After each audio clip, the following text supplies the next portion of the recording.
The Vancouver Canucks make a huge signing by extending defenseman Filip Hronek to an 8-year deal. I'm going to break down this contract, how it affects the team, and is this the first domino to fall? I'll get into that later on this episode. Before I start, I just want to give a big shout out to the 2,700 of you are subscribed. We're trying to hit 3,000 before draft, so if you haven't subscribed yet, make sure to go down and hit that subscribe button. We'll be all off season into next season, giving you updates from all around the Canucks. But with that, let's hop straight into the first topic today, which is Filip Hronek is staying. Now, obviously, if you're on social media at all, if you're on Twitter, X, whatever they want to call it nowadays, the Vancouver Canucks PR put out, General Manager Patrik Allvin announced that the Canucks have agreed with terms with defenseman Filip Hronek on an 8-year extension with $7.25 million AAV. So Filip Hronek is staying in Vancouver, and he's staying here for quite some time. We'll get into it in a little bit, but with this, we also seen Hronek's agent, Alan Walsh,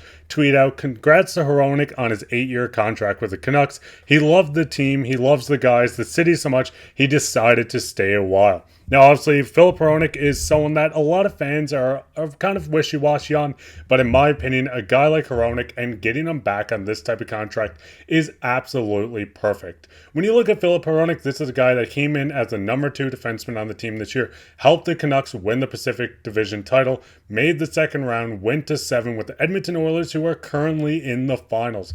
Finding the top 2 defensemen is not easy, so extending one to stay with your franchise for 8 more seasons is the perfect idea. Now, when you do look at his contract, obviously 8-year deal, $7.25 million per year for those 8 years. The contract ends in 2030-31. This was signed by Patrik Allvin, and the full details aren't out yet with the signing bonuses, the bonuses on performance, everything like that. But as it stands, Hronek's contract and cap hit will be $7.25 million. Now, when you do look at a guy like Filip Hronek at just the age of 26, this is the biggest part of looking at this. A guy like Hronek who is going to be wearing a Canucks jersey during his entire prime of his career. This is a guy that came off in 81 games and scored 48 points for the Canucks, 5 goals, 43 assists. In the playoffs, he was a little underwhelming in 13 games, just putting up 2 points.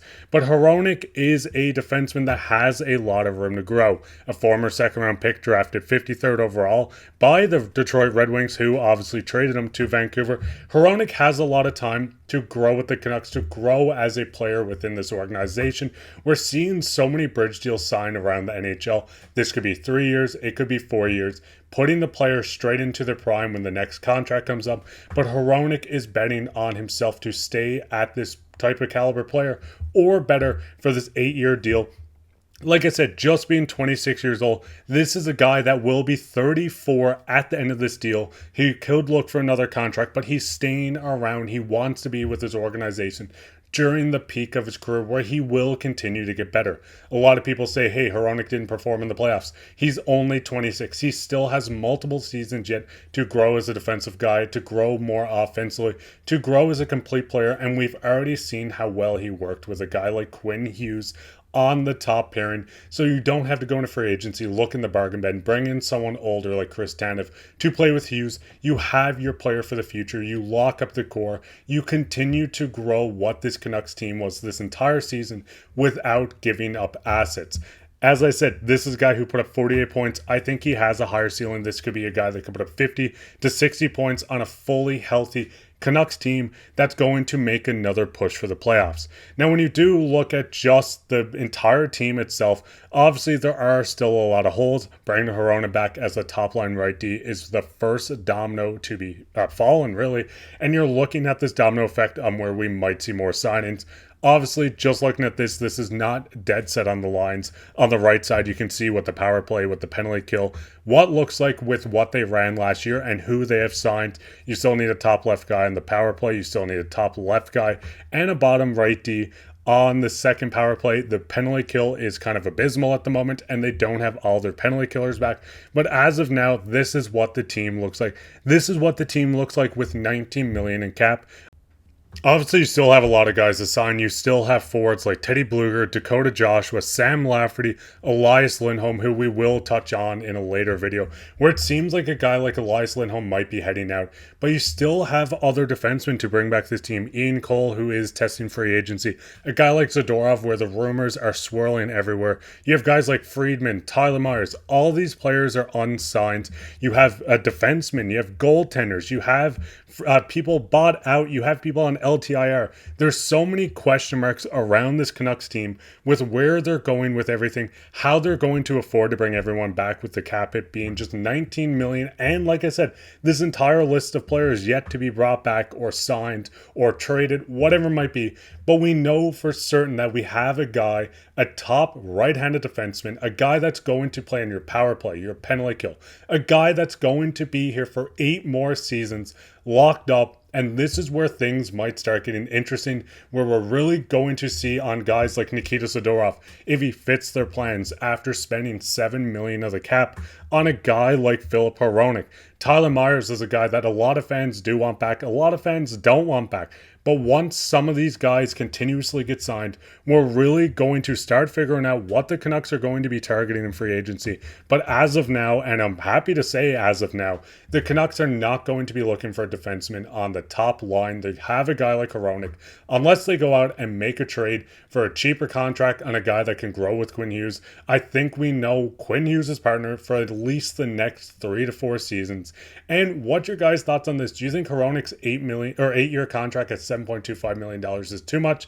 Do you think it's perfectly right? Were you happy he signed? Were you not happy he signed? Because I know for one thing, I'm super happy we got him back on this team. And I think his play next season is going to shock a lot of fans, and this Canucks team as a whole will start to shock people at July 1st when it hits free agency as well. But what's your guys' thoughts on this? Let us know down in the comments. And speaking of comments, let's hop into everyone's favorite topic, which is comments of the day. And the comment of the day comes from Tiny1010 and says, out of curiosity, how do you guys become huge fans of the Canucks if you're born on the other side of the country? Funny enough, I am from St. John's, Newfoundland, which is the complete opposite coast of Vancouver. The big thing with this is most of my family did pack up and move to BC when I was quite young. The first NHL game I ever seen was the Vancouver Canucks playing the St. Louis Blues, where Roberto Luongo got a 4-0 shutout against the team. Bobby Lou is what made me fall in love with the team. If you can see behind me, I have a poster of Team Canada with Roberto Luongo on it as well.